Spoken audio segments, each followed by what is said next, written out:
This is Garrett Fry, the 3D digital matte painting sequence lead for the Cemetery sequence, and we're taking a look at shot 1849. So let's play that. So in this shot, we have this handheld camera moving through the cemetery, and the direction that we've been given is to add more gravestones.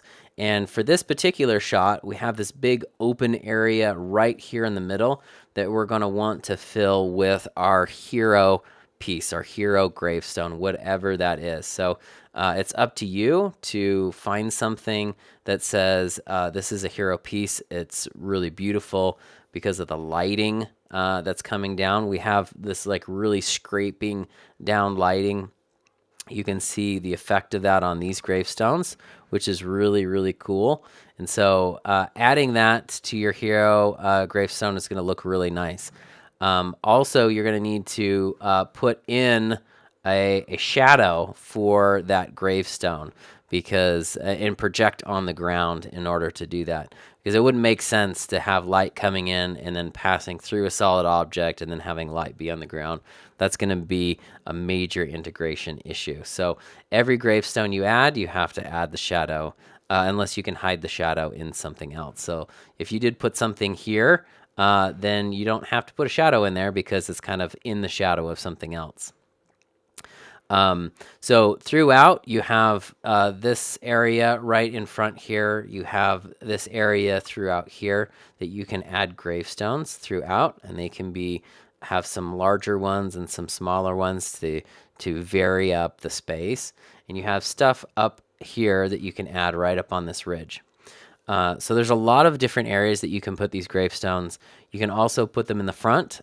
These two gravestones here kind of whip past camera, and it's a really cool effect for these shots to see this camera like crawling over these gravestones. So you could put something here in the foreground and let that pass off of frame really, really quickly, which is kind of a cool thing to do. Something else in the foreground here, you can definitely add more stuff throughout the shot. You just want to make sure that you are enhancing the composition of the shot. The shot composition already looks pretty fantastic. So what you're doing is you're enhancing it. You don't want to do anything to mess that up. So look at the plate, see what will best fit into the environment for your shot. All of the geometry, all of the gravestones are going to need to be projected onto geometry, even if it's really far back here and it's just a card. At some point here, probably around this line right here, you're going to need to project onto something more complex. And the level of complexity of that model depends on this particular camera move. And so you're going to want to get in there and do some tests. You'll have to figure out also where you're going to put your projection cameras, how big is your matte painting canvas in order to get the right kind of resolution for this 2K plate.